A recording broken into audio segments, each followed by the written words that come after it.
Alright, today I'm going to show everybody how to use a matheater. This is a 4 to 8. It is a short barrel torch made by Victor on here with a number 1 tip. And so I'm going to show you guys how to set the flame and make a nice smooth cut on some pipe. There's some cuts I did. That one has a little nick at the top. I'll show you why I got that nick at the top. There's a good one. Here we go. Alright, first, if you have any slag or any debris in the pipe, you're going to want to remove it. Because it's going to splash your liquid metal. Your liquid metal is going to hit it and it's going to splash and it's going to eat away the side of the pipe, like that happened on here. It nicked the inside. See that? That liquid metal didn't have the easiest path resistance in the angle of the bevel. Instead, it cut to the side. It got deflected. So you want to get all this slag out.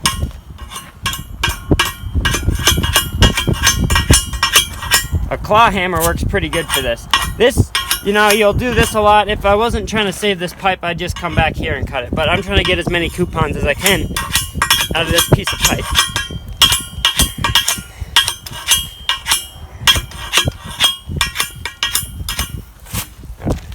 Knock some slag off to start.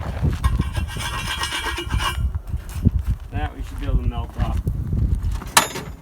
So right now we're set up to bevel this way. So we're gonna take this. This is called your bridge.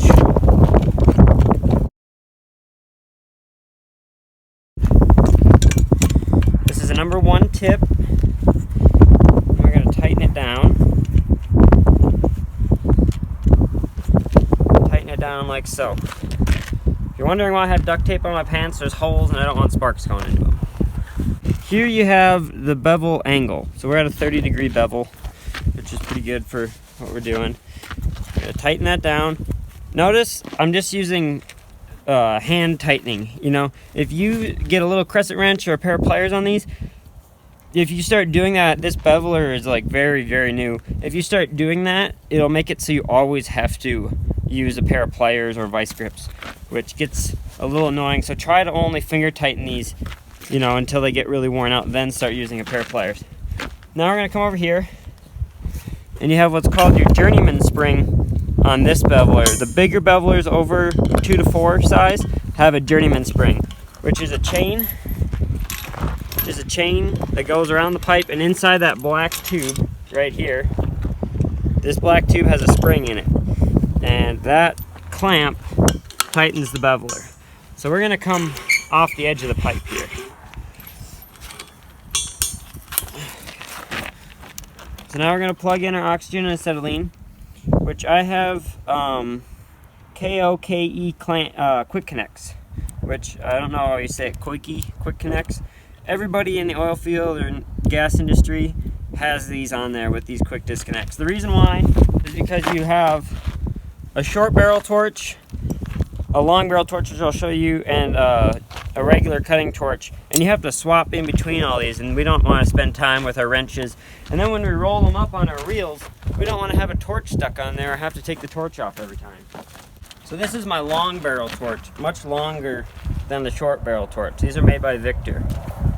We got the big one is for the acetylene. They're 2 different sizes. We got the small one for the oxygen. Sometimes these get a little dust in them, and you want to make sure they click, and then you can pull them back so they stay. Sometimes the dust will prevent them from actually. So on these barrel torches, you have an F. You got an F for fuel and an O for oxygen.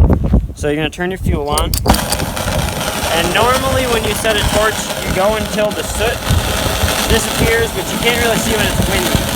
So I just know cutting this pipe with a number 1, being on about 6 on the acetylene, it's going to work just fine if I almost open it wide open. So somebody may say something about that. Now I'm going to turn the oxygen on. Notice how I get these little cones, and these cones will sharpen up. Here I'm going to make a 2-cup. So these cones, if you notice, will get kind of a light blue, and then they'll get really light blue and kind of transparent, like that. That's too much oxygen. to do is see this little flame in the middle. You want to make that disappear, and then your cones will look fuzzy. I don't know if the camera's going to pick this up. The cones are going to look fuzzy, and all you want to do is just sharpen them up. I'll do that with the oxygen on. The reason I didn't show you with the oxygen on is it's probably going to get loud.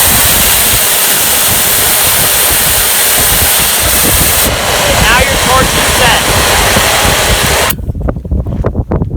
Okay, so that's how you set the flame. Now you got your crank handle here, and you're going to want to engage the crank when you start cutting. We're just going to pretend to cut it so I don't have to explain with the flame, and you can watch me do it. So you're going to start cutting right there. Make sure your hose is in a nice spot. I'm going to probably come around this way so the hose wraps under the pipe, which that you can just give it time. But now the most important thing is you got to set yourself up for a good start. And to do that is get your flame set, and then you want to travel away from the direction you want to cut around the pipe, and then come toward the direction you want to cut around the pipe. The reason for that is you need to make a starting spot.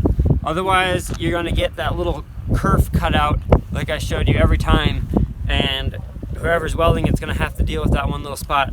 Where you can avoid it if you make about a 1/2 inch to 3/4 inch starting spot. So we're going to set our flame. You're going to watch me start the cut, and I'm going to do that and then just carry a really nice bevel speed around. The other most important thing is I'm going to turn some oxygen on. See how you can slam that oxygen lever on, or you can ease it on. Easing it on is what will work the best. The reason for that is once you get that molten red look, you know, the glossy red spot where you can start your cut on the surface of the metal, it'll kind of turn a glossy cherry red. Then you can open the oxygen lever and it'll start digging in there. If you slam this oxygen lever open, it's gonna slam into that molten metal, or that metal that's going to be molten, and it's gonna dig a crater out because the oxygen is gonna like splash. It's gonna hit too hard, and that's gonna create a little pocket, which is like what I showed you. You don't want, you know, because you want a perfect bevel. You should ideally not have to prep any of this. If you cut a bevel nice enough, you should be able to wire brush it and put a land on it and start welding it. So you're gonna watch me turn the oxygen on as slow as I can while slowly moving the torch. That's going to give me the best start. I'm going to try to demonstrate that for you. The other thing, let's see. Oh, the other thing that's important is preheating your pipe, which means turning your flame on and running around it with the acetylene oxygen set. Just preheating the pipe will help you have a smoother cut. The more preheat you can get, the buttery smooth cut you can achieve. The other thing you can do if it's a painted pipe is run around with the oxygen on with the flame set, and that'll pop all the paint off of it, or the coating. So here we go. Start the video over. Get our flame set, turn your acetylene on, oxygen, lever, adjust your cone. Now, if we would want to, we'd go around just like so, preheating the pipe, but I think we'll be just fine considering I've made a few other cuts. I'm going to start going towards the camera right now. I got that spot made, and I'm going to slowly turn the oxygen on. Here we start our cut. We're slowly rotating, flipping the oxygen all the way on, and now coming back to the direction I want to cut. And now just carrying an even speed as I'm going around the pipe. Now if you look here, we made a nice starting or finishing spot, a start is good, so our finish is going to be well. And there's nothing in the pipe for the molten metal to deflect off of, so we know we're going to have a nice bevel. You can see it's cutting really smooth. Now the only other thing we have to worry about is, as you see, this horseshoe shaped gear coming around might have some slack in the chain here, and I'll show you guys the trick. This is especially important on bigger bevelers, being like 20 inch to 16 inch pipe, where there's lots of weight rotating around this gear. And now we're only on the one gear, and we're going to come in to catching the second gear. And that's typically where you're going to get your worst spot of your cut if you don't plan for it accordingly.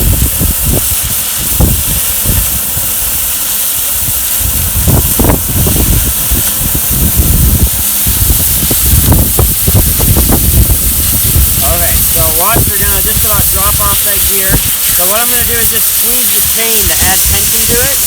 And that's going to take up any slack in the beveler. Because sometimes that last piece will get damaged from the beveler being set down on a hard surface. So now we transfer it onto that other gear. And now we can just release the chain and continue to cut. And you won't have any skips or fast spots where all of a sudden your travel speed increased too much.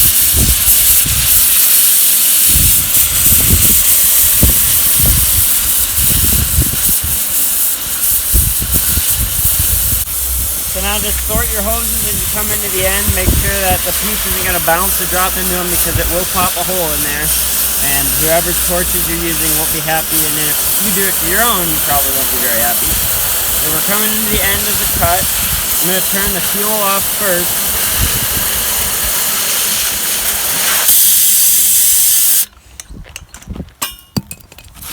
And there we go.